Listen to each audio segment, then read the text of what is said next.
আসসালামু আলাইকুম। Technique easy এডুকেশনের পক্ষ থেকে নবম দশম শ্রেণীর শিক্ষার্থীদের জানাচ্ছি শুভেচ্ছা। টেকনিক ইজি এডুকেশন তোমাদের জন্য নিয়ে এসেছে ইজি বায়োলজি এই বইটি, যার একটি পার্ট হচ্ছে অনুশীলনীর প্রশ্ন সমাধান করা।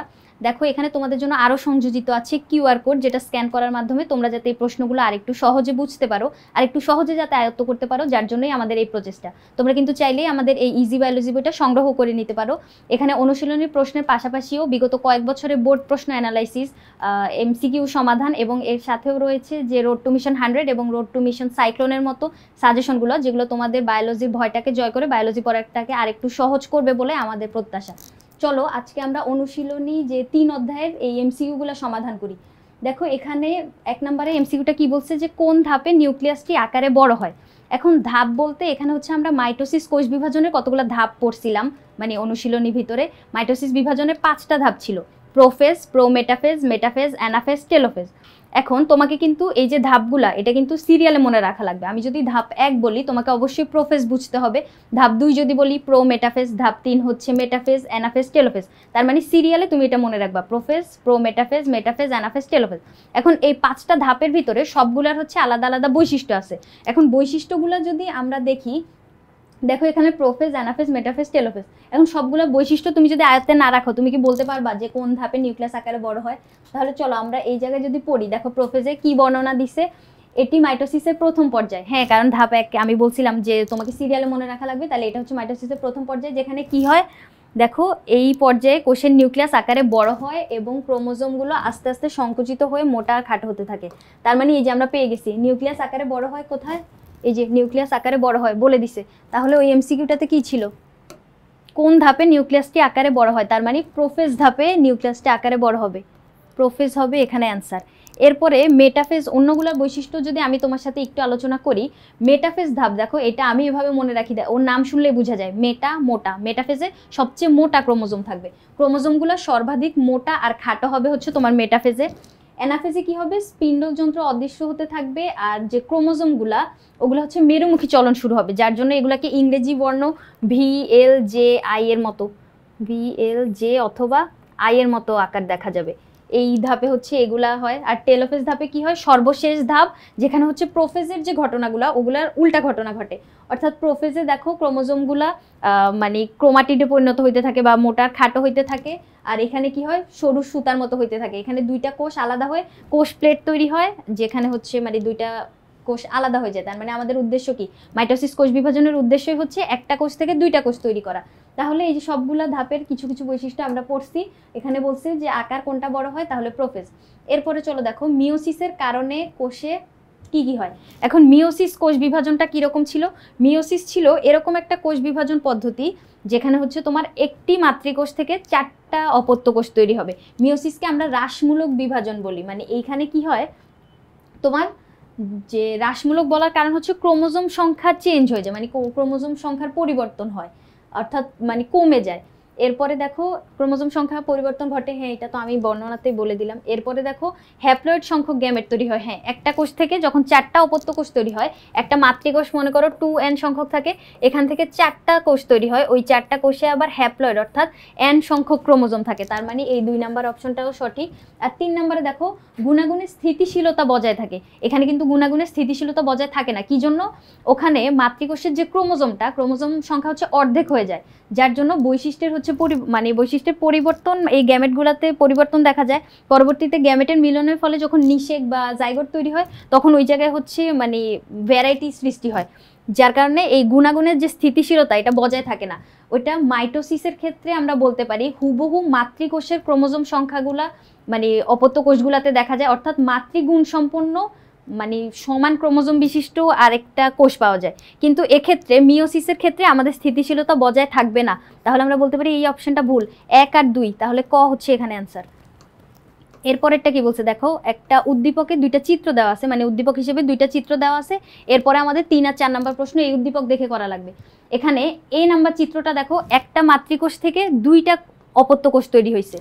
একটা মাতৃকোষ থেকে যখন 2টা অপত্য কোষ সৃষ্টি হবে, এটাকে আমরা বলবো হচ্ছে মাইটোসিস কোষ বিভাজন। আর চিত্র বিতে দেখো একটা মাতৃকোষ থেকে 4টা অপত্য কোষ সৃষ্টি হয়েছে, এই বিভাজনটাকে আমরা বলবো হচ্ছে মিওসিস কোষ বিভাজন। এখন এ হচ্ছে মাইটোসিস আর মিওসিস, এতটুকু বুঝতে পারার পরে দেখো আমাদের কি বলছে, যে এ চিত্রের কোষ বিভাজনে অর্থাৎ মাইটোসিস কোষ বিভাজনে কি কি হয় দেখো তো, মাতৃকোষ ও নতুন সৃষ্ট কোষ সমগুণ সম্পন্ন হয়। হ্যাঁ, কারণ দেখো এখানে যে মাতৃকোষের যে ক্রোমোজোম সংখ্যা থাকে, ধরো এখানে 2 সেট ক্রোমোজোম আছে, 2n ক্রোমোজোম, এই জায়গায় অপত্য কোষগুলোতেও হচ্ছে ক্রোমোজোম সংখ্যা সমান থাকবে। এখন ক্রোমোজোমের ভিতরে আমরা জানি না, ক্রোমোজোম হচ্ছে বংশগতির যে ধারক ও বাহক বলা হয়, কি জন্য ক্রোমোজোমের ভিতরে হচ্ছে তোমার ডিএনএ থাকে, ডিএনএ ভিতরে জিন অবস্থান করে, আর নির্দিষ্ট সংখ্যক যে মানে নির্দিষ্ট অংশের যে জিনগুলা ওগুলো আমাদের নির্দিষ্ট বৈশিষ্ট্যগুলা ধারণ করে। পিতামাতার বৈশিষ্ট্য সন্তান সন্ততিতে পরিবাহিত হয় কিন্তু এই ক্রোমোজোমের মাধ্যমে। তাহলে দেখো এখানে যে মাতৃকোষ আর নতুন সৃষ্ট যে কোষগুলা ওগুলাতে ক্রোমোজোম সংখ্যা সমান থাকে। তাহলে আমরা কি বলতে পারি যে এ চিত্রে কোষ বিভাজনের ক্ষেত্রে তাহলে এখানে তো হচ্ছে দুইটাই সমান থাকে, মাতৃকোষ আর নতুন সৃষ্ট কোষের সমগুণ সম্পন্ন হয়। হ্যাঁ, এরপরে দেখো নতুন যে কোষ, নতুন কোষে ক্রোমোজোম সংখ্যা মাতৃকোষের অর্ধেক থাকে। না, এটা হবে না, নতুন কোষে ক্রোমোজোম সংখ্যা মাতৃকোষের অর্ধেক থাকে না। কি জন্য, এখানে তো হচ্ছে এই চিত্রের ক্ষেত্রে আমরা তো দেখতেই পারতেছি যে ক্রোমোজোম সংখ্যা সমান সমান থাকে, সমান সমান থাকে বিধায় তো আমরা এটাকে সমগুণ সম্পন্ন বলতেছি। ক্রোমোজোম সংখ্যার এখানে কোনো হ্রাস বৃদ্ধি ঘটবে না, হুবহু মাতৃকোষে যতটুকু ক্রোমোজোম থাকবে ওই দুইটা অপত্য কোষেও সমান ক্রোমোজোমই থাকবে। তাহলে নতুন কোষে ক্রোমোজোম সংখ্যা মাতৃকোষের অর্ধেক থাকবে না, এই অপশনটা হচ্ছে তাহলে ভুল, এই যে অর্ধেক হবে না, এখানে হচ্ছে সমান সমান হবে। এবার ক্রোমোজোম মাত্র একবার বিভাজিত হয়। হ্যাঁ, এই ক্ষেত্রে মাইটোসিস কোষ বিভাজনের ক্ষেত্রে কি হয়, ক্রোমোজোম একবার বিভাজিত হয়, নিউক্লিয়াসও একবার বিভাজিত হয়, সবকিছু বিভাজন একবার হয়, যার জন্য একবার হইলে কি হয়, ওই যে সমান সংখ্যক মানে 2 ভাগে ভাগ হয়ে যায়। তাহলে আমরা বলতে পারি 1 আর 3 নাম্বার যে অপশনটা এটা হচ্ছে এই জায়গায় সঠিক, 2 নাম্বারটা বাদ যাবে, শুধু 1 আর 3। তাহলে এই বহুপদীর জন্য এই যে এখানে খ 1 আর 3। এরপরে গ নাম্বারে 4 নাম্বারে কি বলছে, বি চিত্রের বিভাজনটি, বি চিত্রের বিভাজন কি ছিল, এটা হচ্ছে তোমার হ্রাসমূলক বিভাজন বা মিওসিস কোষ বিভাজন। মিওসিস কোষ বিভাজনে দেখো একটা অপত্য কোষ থেকে একটা মাতৃকোষ থেকে 4টা অপত্য কোষ সৃষ্টি হয়েছে। এখন এই যে 4টা কোষ সৃষ্টি হয়েছে, অপত্য জীবে ক্রোমোজোমের সংখ্যা ঠিক থাকে, অপত্য কোষে ক্রোমোজোমের সংখ্যা ঠিক থাকে বলতে হচ্ছে এখানে ক্রোমোজোমের বিভাজন হচ্ছে তোমার 2বারই ঘটে, একবার ঘটে, কিন্তু নিউক্লিয়াসের বিভাজন হচ্ছে তোমার 2বার ঘটবে। এই যে আমরা যদি এখানে মিওসিসের বর্ণনাটা যদি পড়ি, দেখো এই জায়গায় তোমার বলবে যে নিউক্লিয়াসের যে বিভাজন, নিউক্লিয়াস হচ্ছে তোমার 2বার বিভাজিত হয় কিন্তু ক্রোমোজোম একবার বিভাজিত হয়। মিওসিস কোষ বিভাজন কোথায়, এই যে মিওসিস বিভাজনে এক চক্রের নিউক্লিয়াস 2বার বিভাজিত হয়, প্রথমবারে নিউক্লিয়াসের ক্রোমোজোম সংখ্যা অর্ধেক হয়ে যায়, তাই বিভাজনকে এই বিভাজনে মাতৃকোষে যে 2টি নিউক্লিয়াস পাওয়া যায় দ্বিতীয়বার তার প্রতিটি আবার 2টি কোষে বিভাজিত হয়। এবার অবশ্য ক্রোমোজোমের সংখ্যা এবং পরিমাণ সমান থাকে, তাই সব মিলিয়ে চূড়ান্ত ফল হচ্ছে মিওসিস বিভাজনে একটি মাতৃকোষ থেকে 4টি অপত্য কোষ পাওয়া যায়, যেগুলো প্রতিটি মাতৃকোষের অর্ধেক সংখ্যক ক্রোমোজোম ধারণ করে। তার মানে এখানে হচ্ছে ক্রোমোজোম সংখ্যা অর্ধেক হয়ে যাবে, আর কি হবে মানে একদম আলটিমেটলি পরবর্তীতে যখন মানে এটা হচ্ছে 2টা ধাপে সম্পন্ন হয়। দেখো প্রথমে হচ্ছে মাইটোটিক 1, পরবর্তীতে হচ্ছে মাইটোটিক 2, যেখানে মানে আলটিমেট ফলাফলে যখন আমরা যাব তখন হচ্ছে একটা কোষ থেকে 4টা অপত্য কোষ পাবো। আর এখানে কি হবে, নিউক্লিয়াস দেখো 2বার বিভাজিত হয়, প্রথম লাইনটাতেই বলে দিচ্ছে নিউক্লিয়াস 2বার বিভাজিত হবে, আর ক্রোমোজোম হচ্ছে একবার বিভাজিত হবে। এখন এখানে দেখো বি চিত্রের যে বিভাজনটি এ থেকে ব্যতিক্রম কি জন্য, এখানে হচ্ছে অপত্য কোষে ক্রোমোজোম সংখ্যা ঠিক থাকে, মানে ওরা বলছে ঠিক থাকে যে, কিন্তু আসলে হচ্ছে ক্রোমোজোম সংখ্যা ঠিক থাকে না, যার জন্য অর্থাৎ হ্রাস ঘটে, যার জন্য এ থেকে এ আর বি পৃথক করার জন্য মানে এই অপশনটাই হচ্ছে সঠিক। কি জন্য, কারণ এতে তোমার ক্রোমোজোম সংখ্যা সঠিক থাকে কিন্তু বিতে সঠিক থাকে না, এটাই হচ্ছে ওর পার্থক্যের বিষয়। ওরা কি বলছে যে ব্যতিক্রম হওয়ার কারণ হচ্ছে অপত্য কোষে ক্রোমোজোম সংখ্যা ঠিক থাকে বলছে, কিন্তু এই জায়গায় হচ্ছে ঠিক থাকে না, ওই জায়গায় কমে যায়, মিওসিসে কমে যায় আর মাইটোসিসে হচ্ছে সমান থাকে। তাহলে এটা সমাধান কি হবে, এটা হচ্ছে ক নাম্বারটা হবে।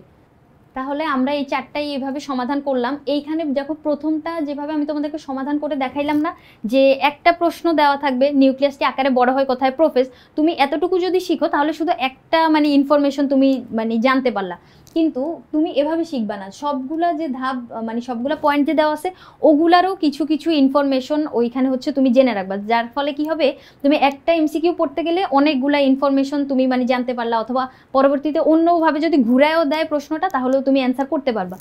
তাহলে এভাবে করে শিখবা এমসিকিউ। এখানে 4টা মাত্র ছিল, এগুলো সমাধান করছি, কিন্তু এই 4টা থেকে তুমি যদি যে আমি যেভাবে দেখালাম এভাবে যদি পড়তে পারো, এই 4টা পড়েই তুমি হচ্ছে 10টার মতো প্রিপারেশন নিতে পারবা।